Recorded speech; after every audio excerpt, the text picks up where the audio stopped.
ਅਗਲੀ ਗੱਲ ਕਰੀਏ ਭਾਰਤ ਦੀ ਲੋਕ ਸਭਾ ਦੀ, ਕਹਿੰਦੇ ਸੰਸਦ ਦੇ ਵਿੱਚ ਨਾਅਰੇ ਗੂੰਜੇ ਪੁਰੀ ਦੇ ਖਿਲਾਫ, ਪਰ ਛੁੱਟੀ ਕਹਿੰਦੇ ਰਾਹੁਲ ਦੀ ਜੀ।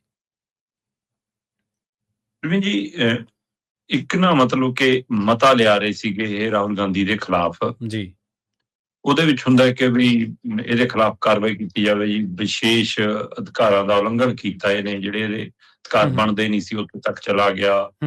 ਉਹ ਪਤਾ ਨਹੀਂ ਬੀਜੇਪੀ ਉਹ ਤੋਂ ਕਿਉਂ ਪਿੱਛੇ ਹਟ ਗਈ। ਮਤਲਬ ਹੁਣ ਇਹੀ ਹੈ ਜੀ ਕਿ ਆਹ ਸ਼ਬਦ ਕੱਟ ਦੋ ਜੀ, ਕਾਰਵਾਈ ਚੋਂ ਹਟਾ ਦੋ ਜੀ, ਪਰ ਉੱਥੇ ਵੀ ਠੀਕ ਆ। ਸਹੀ ਹੈ। ਅਚਾਨਕ ਨਿਸ਼ੀਕਾਂਤ ਦੁਬੇ ਨੇ ਇੱਕ ਨੋਟਿਸ ਦਿੱਤਾ। ਉਹ ਨੋਟਿਸ ਹੈਗਾ ਕਿ ਜੀ ਰਾਹੁਲ ਗਾਂਧੀ ਦੀ ਮੈਂਬਰੀ ਖਾਰਜ ਕੀਤੀ ਜਾਵੇ। ਠੀਕ ਹੈ। ਸੰਸਦ ਦੇ ਅੰਦਰ ਐਪਸਟੀਨ ਦੀਆਂ ਫਾਈਲਾਂ ਨੂੰ ਲੈ ਕੇ ਰਾਹੁਲ ਗਾਂਧੀ ਨੇ ਜੋ ਸਵਾਲ ਖੜੇ ਕੀਤੇ, ਉਸ ਦਾ ਜਵਾਬ ਦੇਣ ਦੇ ਲਈ 56 ਇੰਚ ਦੀ ਛਾਤੀ ਨਹੀਂ ਕਿਤੇ ਲੱਭੀ। ਸਹੀ ਹੈ, ਬਿਲਕੁਲ ਸਹੀ ਹੈ।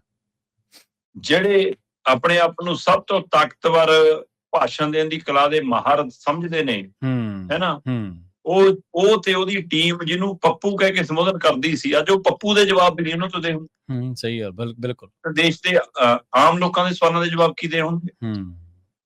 ਤੇ ਜੇ ਇੱਕ ਪੱਪੂ ਤੋਂ ਤੁਹਾਨੂੰ ਡਰ ਲੱਗਣ ਲੱਗ ਪਿਆ, ਤੇ ਤੁਹਾਡੀ ਤਾਂ ਰਾਜਨੀਤੀ ਬੜੀ ਕੱਚੀ ਹੈ। ਤੁਸੀਂ ਸੰਸਦ ਦੇ ਵਿੱਚੋਂ ਕੰਨੀ ਕਤਰਾ ਕੇ ਭੱਜ ਰਹੇ ਹੋ। ਜੀ ਜੀ। ਤੇ ਤੁਹਾਡੇ ਕੋਲ ਤਾਂ ਕਾਂਗਰਸ ਦੇ ਖਿਲਾਫ ਇੰਨੇ ਤੁਹਾਡੇ ਭੱਤੇ 'ਚ ਤੀਰ ਪਏ ਨੇ ਕਿ ਚਲਾਓ ਜਿਹੜਾ ਜੀ ਕਰਦਾ। ਤੁਹਾਡੇ ਤਾਂ ਰੋਕ ਵੀ ਨਹੀਂ ਕੋਈ। ਸਹੀ ਹੈ। ਜਿਹਦਾ ਮਰਜ਼ੀ ਕਾਰਜਕਾਲ ਕੱਢੋ, ਜਿਹਦਾ ਮਰਜ਼ੀ ਸਮਾਂ ਕੱਢੋ, ਜਿਹਦੇ ਮਰਜ਼ੀ ਸਮੇਂ ਬਾਰੇ ਬੋਲੋ। ਹਾਂ, ਸਾਹਮਣੇ ਵਾਲਾ ਬੰਦੇ ਨੂੰ ਬੋਲਣ ਤੇ ਰੋਕਾਂ ਨੇ ਵਿਰੋਧੀ ਧਿਰ ਨੂੰ।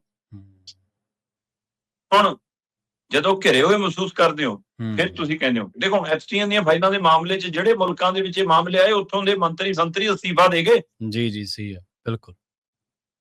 ਤੇ ਅਗਲੇ ਕਹਿੰਦੇ ਜਾਂ ਜਾਂਚ ਹੋਊ, ਸਾਬਤ ਹੋਊ, ਕੁਛ ਹੋਊਗਾ, ਸਾਡਾ ਕਿੰਨਾ ਰੋਲ ਹੈ ਕਿੰਨਾ ਨਹੀਂ, ਇਹ ਵਕਤ ਤੈਅ ਕਰੂਗਾ, ਪਰ ਨਾ ਤਾਂ ਹੈ ਨਾ। ਹੁਣ ਇੱਥੇ ਸਾਡੇ ਬਿਲਕੁਲ ਉਲਟ ਹੈ। ਅਸੀਂ ਮੰਨ ਵੀ ਰਹੇ ਹਾਂ ਕਿ ਸਾਡਾ ਨਾਂ ਹੈਗਾ ਜੀ, ਸਾਡੀਆਂ ਮੁਲਾਕਾਤਾਂ ਹੈਗੀਆਂ, ਕਾਰਵਾਈ ਵੀ ਕੋਈ, ਤੇ ਪਰ ਅਸੀਂ ਅਸਤੀਫਾ ਅਸੀਂ ਨਹੀਂ ਦੇਵਾਂਗੇ, ਅਸਤੀਫਾ ਰਾਹੁਲ ਗਾਂਧੀ ਦੇਵੇ। ਹੈ ਕਮਾਲ ਦਾ, ਮਤਲਬ ਕਿ ਇਹ ਸਰਕਾਰ ਦਾ ਤਰੀਕਾ ਘਰ ਹੈ। ਤੇ ਕੱਲ ਖਾਸੇ ਨਾਅਰੇ ਗੂੰਜੇ ਹਰਦੀਪ ਪੁਰੀ ਦੇ ਖਿਲਾਫ। ਦੇਖੋ ਵਿਰੋਧੀ ਧਿਰ ਇਸ ਵਾਰ ਗਿਣਤੀ ਮਿੰਟ ਦੀ ਪੱਖੋਂ ਠੀਕ ਠਾਕ ਹੈ, ਤੇ ਸਰਕਾਰ ਨੂੰ ਚੰਗਾ ਘੇਰ ਰਹੀ ਆ, ਹੈ ਨਾ। ਮਤਲਬ ਜਿਹੜਾ ਵਿਸ਼ਵ ਗੁਰੂ ਹੈ, ਉਹਨੂੰ ਮਹਿਲਾ ਸੰਸਦ ਮੈਂਬਰਾਂ ਤੋਂ ਵੀ ਡਰ ਲੱਗਣ ਲੱਗ ਪਿਆ। ਸਹੀ ਗੱਲ ਹੈ। ਉਹ ਤੋਂ ਵੀ ਜਾਨ ਦਾ ਖਤਰਾ ਹੋਣ ਲੱਗ ਪਿਆ। ਜੇ ਸੰਸਦ 'ਚ ਤੁਹਾਡੀ ਜਾਨ ਨੂੰ ਖਤਰਾ ਹੈ, ਫਿਰ ਸਾਡੇ ਭਗਵੰਤ ਮਾਨ ਤੋਂ ਮੁਰਗੀਖਾਨੇ ਦਾ ਫਾਰਮੂਲਾ ਸਿੱਖ ਲਓ। ਸਹੀ ਗੱਲ, ਲੈ ਲਓ ਉਦੋਂ ਕਿ ਮੁਰਗੀਖਾਨਾ ਖੋਲ ਲੈਂਦੇ ਆ ਭਾਈ, ਜੇ ਡਰ ਲੱਗਦਾ। ਬਿਲਕੁਲ। ਜੇ ਸੰਸਦ 'ਚ ਡਰ ਲੱਗਦਾ, ਫਿਰ ਹਿਸਾਬ ਲਾ ਲਓ ਕਿ ਸਥਿਤੀ ਕੀ ਹੈ। ਸੋ ਇਸ ਲਈ ਹੁਣ ਨਿਸ਼ੀਕਾਂਤ ਦੁਬੇ ਨੂੰ ਇਹਨਾਂ ਨੇ, ਹੈ ਨਾ ਜੀ, ਮਤਲਬ ਕਿ ਉਹਦੇ ਰਾਹੀਂ ਅੱਗੇ ਵਧਣ ਦਾ ਫੈਸਲਾ ਕੀਤਾ ਕਿ ਨੋਟਿਸ ਦਵਾਤਾ। ਕੱਲ ਰੋਲੇ ਰੱਪੇ ਤੋਂ ਬਾਅਦ 9 ਤਰੀਕ ਤੱਕ ਲਈ ਹੁਣ ਸੰਸਦ ਉੱਠ ਗਈ ਹੈ। 9 ਮਾਰਚ ਨੂੰ ਦੁਬਾਰਾ ਦੂਆ ਗੇੜ ਸ਼ੁਰੂ ਹੋਊਗਾ। ਠੀਕ ਹੈ। ਤੇ ਗੈਪ ਹੈ, ਛੁੱਟੀਆਂ ਨੇ। ਸੋ ਹੁਣ ਦੇਖਣ ਵਾਲੀ ਗੱਲ ਇਹ ਹੈ ਕਿ ਸੱਤਾਧਾਰੀ ਧਿਰ ਕੋਲ ਤਾਕਤ ਵੀ ਹੈਗੀ, ਗਿਣਤੀ ਵੀ ਹੈਗੀ, ਤੇ ਜੇ ਉਹ ਚਾਹਣ ਤਾਂ ਰਾਹੁਲ ਗਾਂਧੀ ਦੀ ਮੈਂਬਰੀ ਖਾਰਜ ਕਰ ਸਕਦੇ ਨੇ। ਠੀਕ ਹੈ, ਠੀਕ ਹੈ ਨਾ। ਹੁਣ ਤਾਂ ਇੱਥੇ ਸਿਧਾਂਤ ਦੇ ਨਿਯਮ ਦਾ ਤਾਂ ਕੋਈ ਫਾਰਮੂਲਾ ਹੀ ਨਹੀਂਗਾ। ਠੀਕ ਹੈ। ਹੁਣ ਇਹਦੇ ਵਿੱਚ ਸਵਾਲ ਇਹ ਹੈ ਕਿ ਕੀ ਇਹ ਮੈਂਬਰੀ ਖਾਰਜ ਕਰਨ ਤੱਕ ਜਾਣਗੇ? ਪਹਿਲਾਂ ਵੀ ਇਹਦਾ ਇੱਕ ਸਾਹਮਣਾ ਕਰ ਚੁੱਕੇ ਨੇ ਉਹ, ਫਿਰ ਘਰ ਤੱਕ ਖਾਲੀ ਕਰਾਇਆ, ਹੈ ਨਾ, ਉਹ ਸਾਰੀ ਪ੍ਰਕਿਰਿਆ। ਫਿਰ ਉਹਦੇ ਲਈ ਉਹ ਦੁਬਾਰਾ ਕੀ ਅਦਾਲਤੀ ਪ੍ਰਕਿਰਿਆ ਰਾਹੀਂ ਇਜਾਜ਼ਤ ਮਿਲੂਗੀ, ਕੀ ਹੋਊਗਾ, ਇਹ ਲੰਬਾ ਪ੍ਰਕਿਰਿਆ ਦਾ ਸਵਾਲ ਜੀ। ਪਰ ਇਸੇ ਨੋਟਿਸ ਦੇ ਵਿੱਚ ਇੱਕ ਕੋਣ ਇਹ ਵੀ ਪਿਆ ਕਿ ਜੇ ਸੱਤਾਧਾਰੀ ਧਿਰ ਚਾਹਵੇ ਤੇ ਉਹ ਗਿਣਤੀ ਪੰਥੀ ਪੱਖੋਂ ਇਸ ਹੱਦ ਤੱਕ ਵੀ ਜਾਵੇ, ਤੇ ਉਹ ਇਸ ਮਤੇ ਨੂੰ ਇਸ ਰੂਪ 'ਚ ਪ੍ਰਵਾਨ ਕਰਾ ਲਵੇ, ਪਾਸ ਕਰਾ ਲਵੇ ਕਿ ਲਓ ਜੀ, ਰਾਹੁਲ ਗਾਂਧੀ ਜੀਵਨ ਭਰ ਚੋਣ ਲੜਨ ਤੇ ਰੋਕ। ਸਹੀ ਹੈ। ਹੁਣ ਇਹ ਬੀਜੇਪੀ ਨੇ ਆਪਣਾ ਜੋੜ ਘਟਾ ਲਾਉਣਾ ਕਾਗਜ਼ ਤੇ ਕਿ ਉਹਦੇ ਨਾਲ ਉਹਨੂੰ ਬੜਾ ਕਰ ਲੈਣਗੇ, ਹੈ ਨਾ।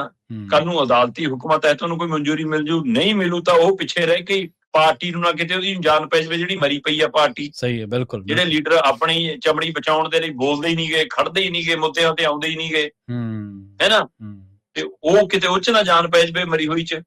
ਇਸ ਲਈ ਬੀਜੇਪੀ ਇਹ ਹਿਸਾਬ ਕਿਤਾਬ ਜੇ ਲਾਉਂਦੀ ਫਿਰ ਰਹੀ ਹੈ। ਜੀ ਜੀ। ਆਪਣੇ ਸਿਆਸੀ ਪੰਡਤਾਂ ਨਾਲੋਂ ਸਲਾਹ ਕਰਦੀ ਫਿਰ ਰਹੀ ਹੈ ਕਿ ਸਾਨੂੰ ਕਿੱਥੇ ਤੱਕ ਜਾਣਾ ਚਾਹੀਦਾ, ਕਿਸ ਹੱਦ ਤੱਕ ਜਾਣਾ ਚਾਹੀਦਾ, ਜਾਣਾ ਵੀ ਚਾਹੀਦਾ ਕਿ ਨਹੀਂ। ਕਿਤੇ ਇਹ ਨਾ ਹੋਵੇ ਕਿ ਗਾਂਧੀ ਪਰਿਵਾਰ ਨੂੰ ਵਿਚਾਰਾ ਬਣਾ ਦਿਓ ਤੁਸੀਂ ਲੋਕਾਂ ਦੀ ਨਜ਼ਰਾਂ 'ਚ, ਹੈ ਨਾ।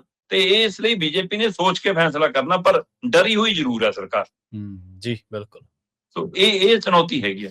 ਸੋ ਬਿਲਕੁਲ ਜੀ, ਕੱਲ ਦਿਨ ਭਰ ਨਾਅਰੇ ਗੂੰਜ ਰਹੇ ਸੀ ਪੁਰੀ ਦੇ ਖਿਲਾਫ ਕਿ ਅਸਤੀਫਾ ਦਿਓ, ਪਰ ਚਰਚਾ ਹੈ ਕਿ ਅੱਜ ਨਹੀਂ ਤਾਂ ਕੱਲ ਨੂੰ ਰਾਹੁਲ ਗਾਂਧੀ ਦੀ ਮੈਂਬਰੀ ਖਾਰਜ ਕਰ ਸਕਦੇ ਨੇ। ਹਾਂਜੀ